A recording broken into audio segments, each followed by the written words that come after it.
Right. Tonight's story is from the Mr. Medal book by E. Blyton. And the story is called Mr. Medal and the Clock. Once it happened that a bird began to make its nest inside the village hall clock. The clock always told the time to the people of the village, and it could be easily seen on the tower of the hall. I know you're making a noise to make the thing, but we're trying to tell a story, so don't make a noise. Yes. Come on, that's being silly. I want to tell the story. I don't want interruptions. Medal.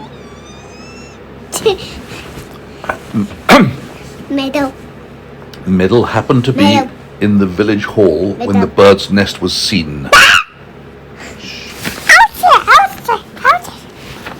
Let me get on with it. There was going to be a concert that night, and Medal and some others were getting a great many chairs into rows ready for the night.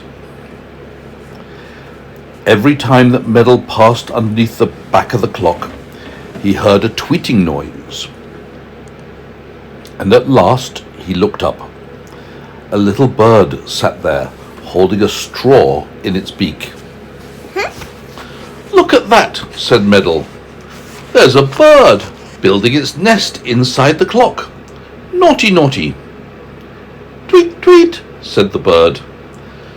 And that was all the notice it took of Medal. "What shall we do about it?" asked Mistress Fanny.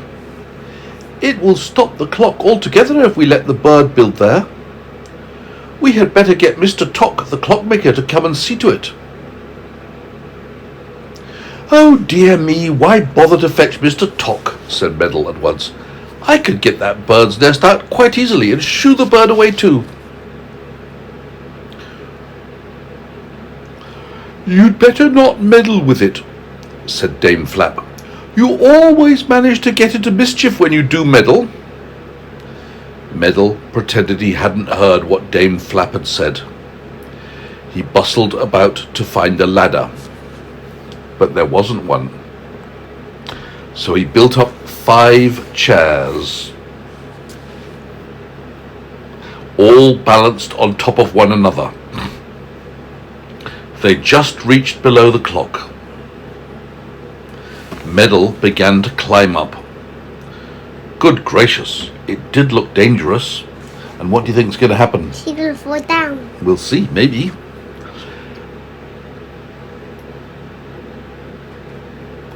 "He thinks he's a clown at the circus or something," whispered Dame Flap. "I know he'll fall. Serve him right for meddling." Medal reached the clock safely.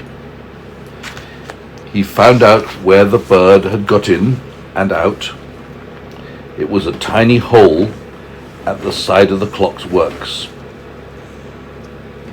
Medal found the door and opened the back of the clock.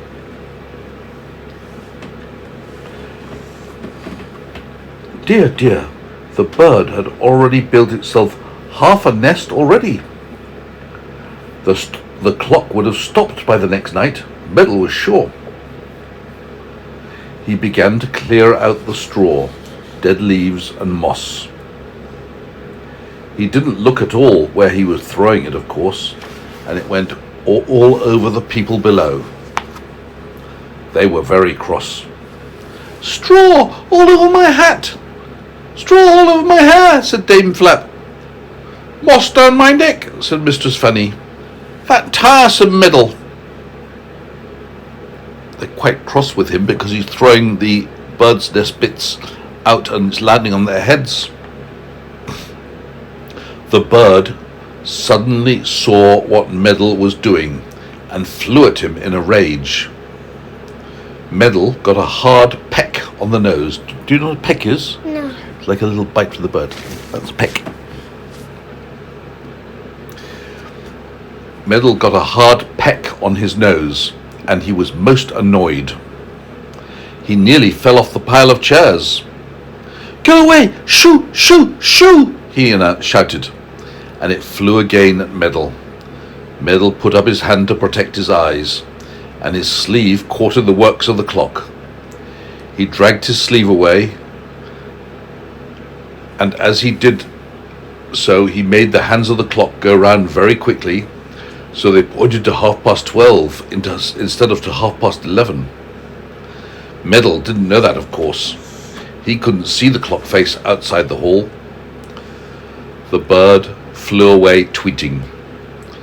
Meddle tried to smack it as it went. He lost his balance, and the chairs began to topple over. And down went Meddle and the chairs with a crash.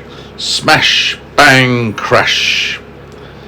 Goodness, what a bump he got. Everything landed on the floor in a big mess.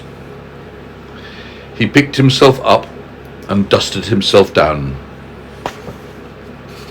He was very angry indeed. Why? Because he'd fallen off the chairs.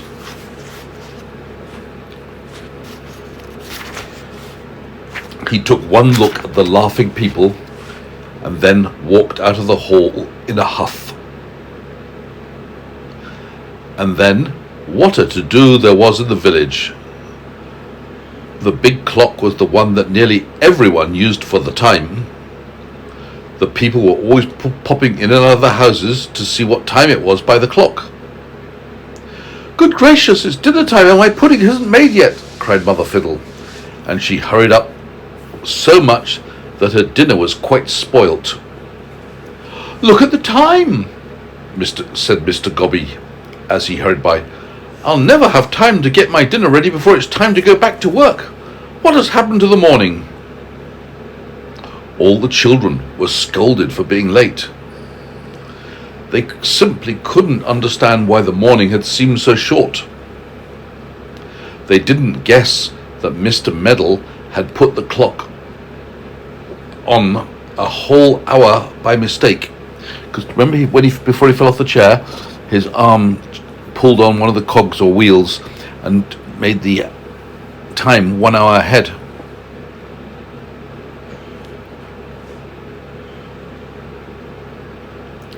People had to wait ages for the bus that afternoon because they were at the stopping place a whole hour early. They scolded the bus driver, and he couldn't understand it at all. "It can't be 4 o'clock, he said, looking at the clock. "Dear, dear, I thought it was only 3. What a long time I have been getting here today. I'm really sorry, folks." The children all went to bed a whole hour early. The sun went down an hour late. It seemed to everyone that the sun was telling the wrong time. People were in a real muddle. And then Mr. Plod, the policeman, who couldn't understand it either, had a good idea. "The sun can't be wrong," he said. "I shall put on my radio and get the right time signal." So he did, and he soon found out that the village clock was a whole hour fast. Such a thing had never happened.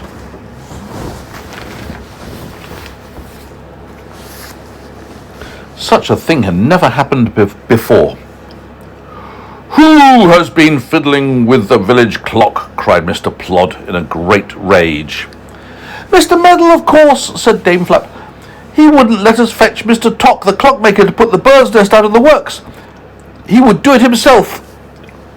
Well, Mr. Tock was fetched to put the clock right. He had to get a ladder and put it up outside the village hall.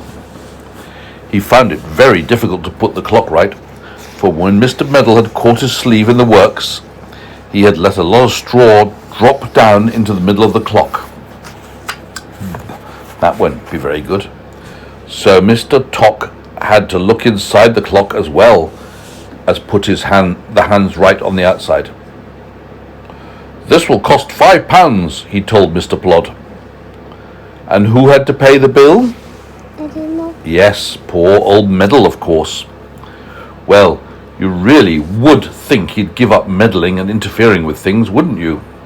But I don't suspect he ever will, and that's the end. Do you think he'll ever give up meddling? Isn't a little story. Did you like that story? But I want another story. I'm going to go now, but you can listen to one. All right? But What a good story that was. Do you want a tissue? No. Do you want a tissue? Don't wipe your nose on your sleeve and don't pick your nose.